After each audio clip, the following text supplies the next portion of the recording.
alterações. Em primeiro lugar, no como planejar. Você planejar ouvindo a população através de Todos por Pernambuco. Em segundo lugar, você dá uma ênfase muito grande na qualidade da gestão, o estado do fazer. O Estado de Pernambuco está recuperando a sua capacidade de fazer, não só com a nomeação de concurso público, de agentes policiais, de professores, mas de planejadores na CEPLAG, de agentes de planejamento, de profissionais especializados em gestão pública. E todo mundo sabe que aqui em Pernambuco foi estabelecido um novo método de gestão pública, que inclusive está fazendo escolas sendo exportado para outros estados que reconhecem que o programa do Brasil Competitivo, o método de gestão com estabelecimento de metas, aferição dos resultados e responsabilização dos agentes públicos, está produzindo resultado. Então, uma preocupação muito grande com a qualidade da gestão, com a profissionalização da gestão, com um monitoramento rigoroso e semanal, que é feito pelo governador Eduardo Campos.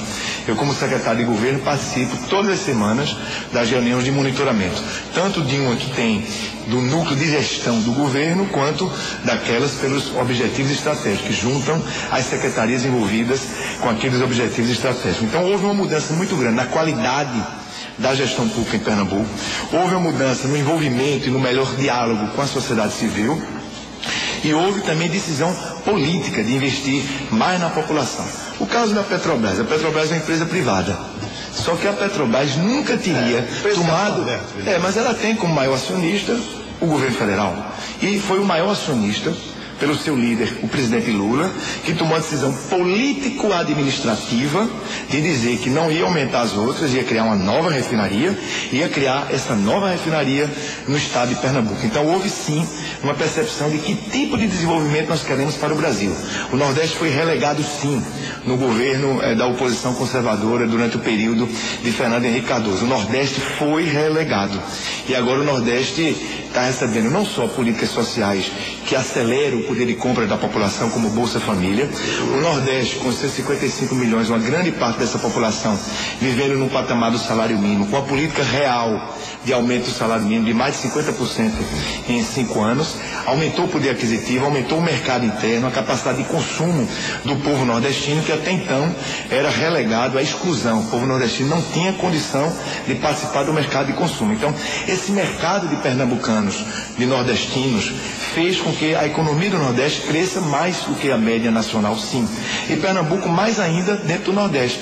Pernambuco, só para citar 2010, o Brasil cresceu 7,5%, Pernambuco cresceu 9,3%. Então, há um desenvolvimento diferenciado aqui no estado. Deixa eu ler aqui, você está chegando no seu computador, pediu os comerciais e o filho voltou depois. Aumenta no hipódromo, dizendo em entrevista ao Jornal do Comércio em 2006, Roberto Magalhães disse ter sido esse o erro de Fernando Henrique, que durante seu governo veio a Pernambuco apenas 2 vezes. Érica de Nova Descoberta. Sem gostar, não gostava de vir. Eu tenho impressão, doutor Maurício. Lula adorava vir. Fernando Henrique nem gostava de vir. Você não comia alguém por aqui, não? Não, que era pernambucano. Também são estilos, né? Porque Lula... adora viajar. Não, a diferença do estilo. Lula inaugurava no lançamento, no meio, no fim, e até coisas que não terminaram ainda. E Fernando Henrique deixava para lá. Essa é uma coisa... E Lula gosta de estar com a população. Ele se nutre aquele espírito. Você não vê um presidente americano inaugurando uma estrada, não é verdade? O estilo é diferente. Eu tenho a impressão que o Fernando Henrique foi nessa aí e dançou também por causa disso. Mas veja aqui. Ivan Rufino está em Araripina, dizendo que está vendo uma operação lá e que o prefeito pode ser preso e tal. Professor Edivaldo Cavalcante, Jardim São Paulo. Pergunta, doutor Maurício Fernandes, porque Pernambuco cresceu tanto e continua tendo o pior salário de professor do Brasil. É isso mesmo? Não é o pior salário. É um salário hoje que já respeita o piso nacional do magistério. Inclusive eu votei na proposta lá na Câmara dos Deputados, e há um esforço grande do governo do Estado de ir recuperando o poder aquisitivo do salário dos professores, ao lado da recuperação das condições de trabalho. Todos os professores hoje têm notebook, vão ter projetor em sala, tem também a remuneração pelo atingimento das metas em cada escola. Então, o que está havendo na educação de Pernambuco é uma grande mudança, e essa mudança passa pela valorização do magistério. Isso está muito claro. Agora, evidentemente que em qualquer negociação coletiva Nunca a categoria, e eu fui advogado de sindicatos durante muito tempo, nunca a categoria consegue todo o salário que pretendia. Né? Às vezes, quando é no caso do setor público, o governante consegue aumentar o salário no patamar que precisava, porque o número de professores é muito elevado. Mas, sem dúvida, há uma curva ascendente de recuperação, não só do salário, mas da condição de trabalho dos professores. Vou passar aqui ainda esses depoimentos e soltar a palavra para o doutor Sérgio. O João Batista está em Camaragibe, diz obrigado pela construção da nova escola Torquato de Castro, em Aldeia Camaragibe. Não há desenvolvimento sem educação. Marinei de Água Fria, antes queria saber quando é que vão retornar os quinquênios dos funcionários públicos. Osés do Cordeiro, no período de Fernando Henrique, a única obra feita aqui foi a BR-232 e que ainda foi paga com o dinheiro da CELP. Como podemos comparar com os investimentos de Lula? Aqui pelo computador, Humberto, de Setúbal, Boa Viagem, diz: hoje saí de Porto de Galinhas às 5h30, cheguei em Boa Viagem às 7h40. Suape não é um canteiro de obras, e sim obraram no canteiro. Levi, de Belo Jardim, parabéns pelo debate, muito bom. Queria saber quantos trechos estão prontos da Transnordestina e quantos quilômetros. Adriano Bezerra, de Serra Talhada, Pernambuco crescendo, espero um dia ver a cidade do Recife mais limpa. Jorge Lins, da cidade do México, vejo dois marcos no crescimento de Pernambuco: os 8 anos do governo Lula, que sempre ajudou o Estado por razões históricas, com Miguel Arraes, e a ousadia do melhor governador de todos os tempos em implantar na administração pública ferramentas gerenciais sob a batuta de Jorge Gerdau. Porque conheço bem, sou funcionário da própria Gerdau. O lema é: se não medimos, não há como gerenciar. Viva Pernambuco. Bom, professor. Eu queria começar dizendo que o secretário Maurício foi injusto com o governo Jarbas quando falou que foi implantado no governo de Eduardo Campos um planejamento que ouvia a população. Na verdade, o governo Jarbas, até como herança da experiência da prefeitura, começou um processo de consulta e de digamos, levantamento de demandas da população muito grande com governos e municípios. Que todos lembram, um processo que ia a todos os municípios, em certa medida. O que o governo Eduardo Campos fez, provavelmente com alguns ajustes, foi a continuidade disso.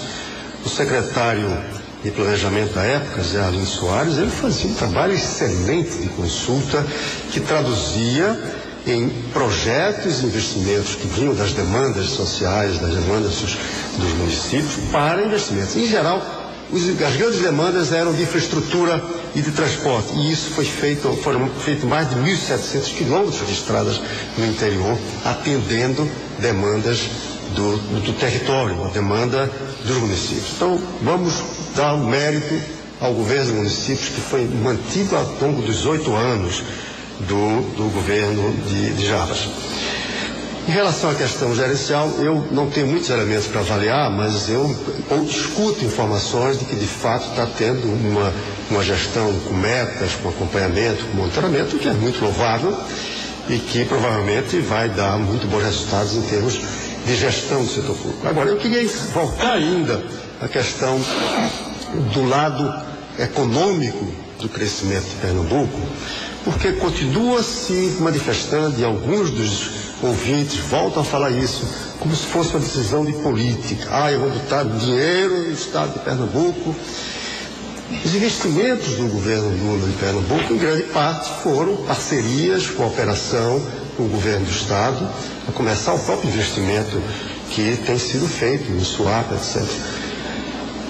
As grandes obras estruturadoras, os grandes investimentos estruturadores nesse estado, volto a insistir, são decisões privadas, são decisões de empresas. Claro que o governador tem um papel muito importante, e o governador Eduardo Campos está fazendo um papel importante de negociar, atrair, mas em grande parte é resultado dessa vantagem competitiva que Pernambuco criou. E aí eu quero terminar essa minha fala, essa parte da minha fala, para não me alongar muito, dizendo o seguinte: a gente tem hoje em Pernambuco um buraco negro que nenhum governo enfrentou, e que o governo Eduardo Campos também ainda não enfrentou, e que vai criar problemas sérios no futuro, que é o baixo nível de qualidade da educação. A educação pública, especialmente nesse estado, está muito ruim. E isso, se a gente pode falar de herança positiva, essa é uma herança que vem se permeando ao longo do tempo. As notas do IDEB, que é aquele índice que mede a qualidade do ensino, Pernambuco está abaixo do Ceará. Pernambuco tira 3,4, Ceará tira 4,2 e está longíssimo de São Paulo, que é 5,5. Escolas públicas. Quando você vê as escolas particulares, é melhor. Então, isso remete, do meu ponto de vista, a uma questão central, dizer, uma estratégia de desenvolvimento daqui para frente em Pernambuco deve ser centrada numa virada para valer no nível educacional. A gente está indo a reboque das demandas de mão de obra qualificada e aí vamos quase correndo atrás do prejuízo.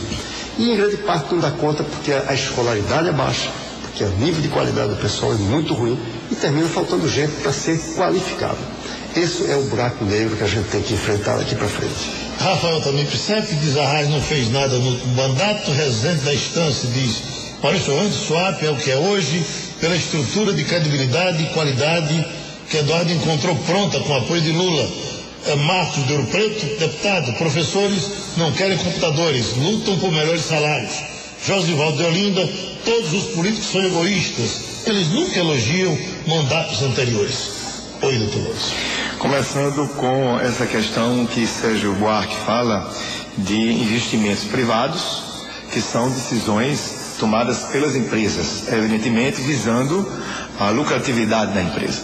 Mas para que a empresa tome aquela decisão, é preciso que o poder público faça a sua parte, na parte de infraestrutura, na logística e na capacidade de articulação desses potenciais investidores. O caso da Fiat é emblemático. Foi uma articulação desenvolvida pelo governador Eduardo Campos com o presidente Lula, que editou a medida provisória 512, que estabeleceu benefícios fiscais para o regime automotivo, que viabilizaram a vinda da Fiat, ao lado de decisões importantes, como, por exemplo, a duplicação da BR-101, como, por exemplo, o arco metropolitano. Eu, inclusive, como secretário de governo, sou presidente do Comitê Gestor de Parcerias Públicas e Privadas, e nós estamos aguardando a conclusão do estudo de viabilidade de investidores que vão viabilizar a construção do arco metropolitano. O que é isso? Uma rodovia que vai sair de Itapissuma, passando por Moreno, ou seja, por detrás do Recife, para desafogar todo o trânsito da região metropolitana, com mais um anel viário, saindo, portanto, de Itapissuma, chegando na Nossa Senhora do Ó, lá em Ipojuca. Então, é essa infraestrutura e é a articulação com o setor privado que é feita hoje pelo governo do Estado, e eu digo isso tanto o secretário Geraldo Júlio na Secretaria de Desenvolvimento Econômico, como eu na Secretaria de Governo. Nós temos ajudado o governador no diálogo com os investidores privados, que percebem que há um novo ambiente para investimento aqui em Pernambuco, e não é por outra razão que Pernambuco cresce como cresceu a 9,3% em 2010, sendo, portanto, o estado do Brasil que mais cresce hoje, com patamares iguais ao crescimento da China. Isso é para que todos nós pernambucanos saibamos e tenhamos a consciência de que esse investimento não vem por gravidade, não vem, como disse Sérgio Buarque, pelos olhos azuis do governador, mas vem pelo trabalho do poder público, do governador, da capacidade de articulação política, de sua equipe, trabalhando lado a lado com todas as autoridades também federais que ajudam na atração de investimentos. Pernambuco hoje, inclusive, tem uma presença internacional. O Brasil passa a ser destino de investimentos internacionais e entre os estados do Brasil, Pernambuco é um daqueles que mais tem atraído. Nós temos, inclusive, a minha Secretaria de Governo também tem esta função de ajudar o governo do estado a divulgar Pernambuco no exterior e trazer investimentos. Por exemplo, eu tive, acho que tem um mês e pouco, eu estive fazendo uma palestra em Londres, que continua sendo a capital financeira do mundo, para 200 investidores na City. Fui lá apresentar Pernambuco. Então o governador está indo, teve na Itália, ou seja, toda hora Pernambuco está sendo também divulgado com a sua capacidade de infraestrutura, com a sua capacidade de atrair investimentos. Esses investimentos estão chegando. Então é no setor naval e offshore, é no setor da petroquímica, é agora um polo automotivo. A Fiat, que é um investimento de 4,5 bilhões, ela não vai representar apenas a fábrica de automóveis. Ela tem toda a cadeia produtiva do setor automotivo, inclusive com centro de desenvolvimento. Portanto, esses investimentos que estão sendo atraídos do setor privado, eles são propiciados pelo poder público fazendo a sua parte. E um número aqui é da